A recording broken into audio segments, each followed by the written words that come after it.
Salut à tous, c'est Chozo, l'admin de FCFC, et aujourd'hui je vais commencer une petite série de tutoriels pour les débutants en fioriture, et je parle vraiment des débutants, ceux qui n'ont jamais touché à un jeu de cartes. Donc on va commencer par la base de la base, à savoir comment tenir votre jeu. C'est tout simple et pourtant c'est très très important. Avant ça, juste un petit point sur ces tutoriels. Je vais essayer d'en faire régulièrement, ce seront des tutoriels vocaux en français.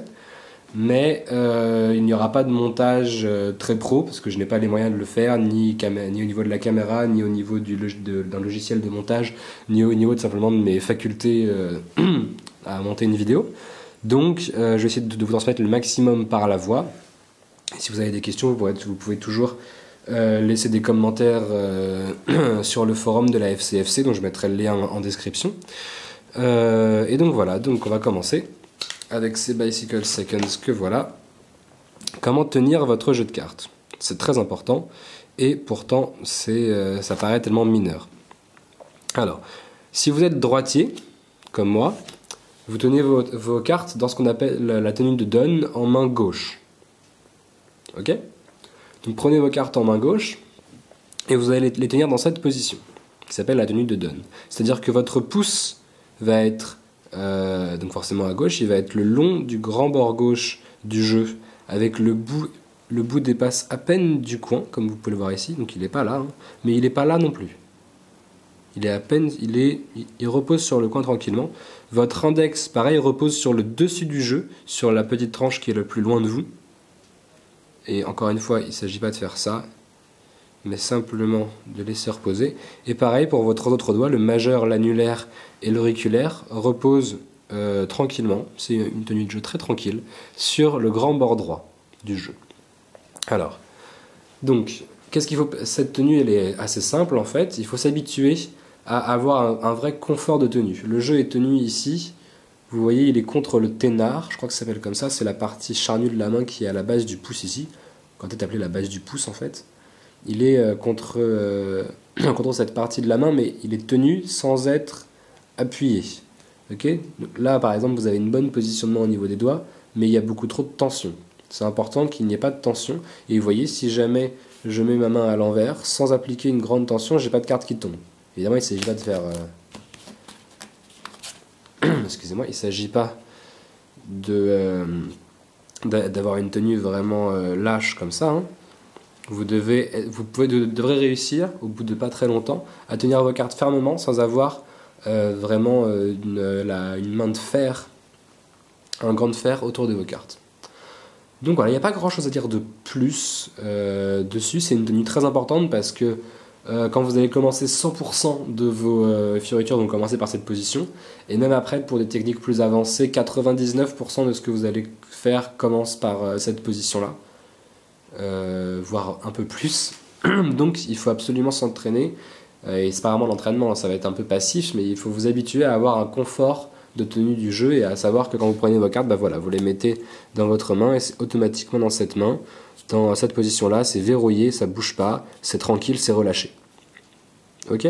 Alors, je vous déconseille de placer un jeu de cartes dans votre main toute la journée et de vous balader avec.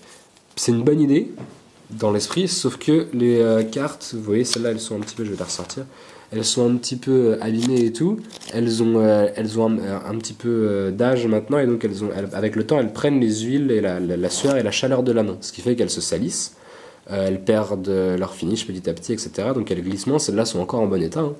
Mais bon, vous voyez qu'elles sont, elles n'ont pas, elles sont pas de la première jeunesse, il y en a quelques-unes qui sont un peu tordues.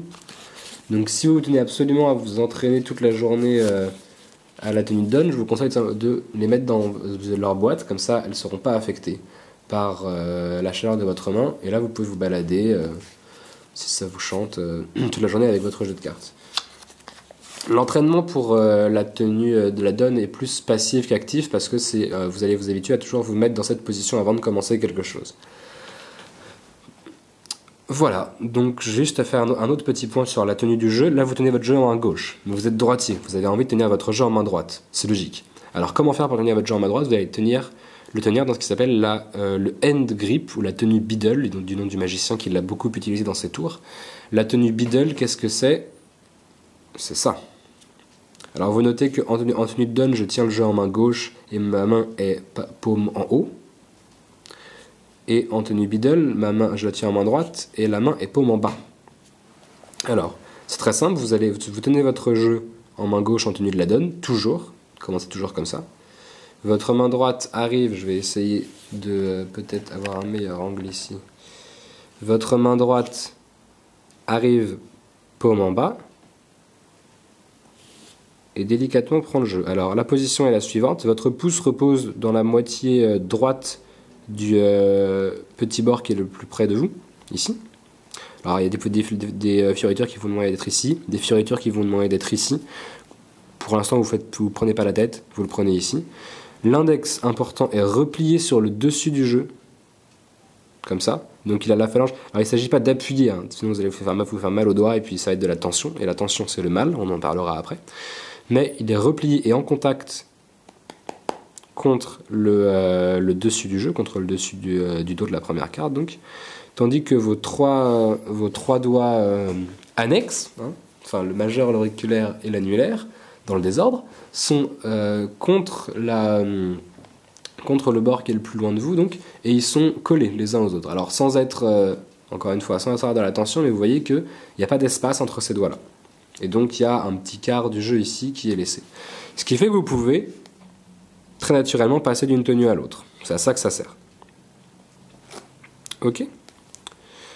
Donc ça, ce sont les deux tenues que vous allez utiliser le plus simplement. Vous voyez, c'est utile si jamais je fais un dribble comme ça, en prenant en N-grip, bah, mon jeu est en mélangeant N-grip et la tenue, une tenue de donne modifiée avec l'index sur le dessous, dont on parlera après, je pense un petit peu. Hop, voilà, je peux même faire un petit tour comme ça avec N-grip. Ça égalise le jeu, donc c'est pratique à savoir. C'est des tenues qui sont très confortables, lesquelles vous vous habituerez, je pense, vite si vous y mettez un peu de travail, mais pour ça il faut travailler d'autres coupes. Donc on va y aller tout de suite. A tout de suite dans une prochaine vidéo, merci.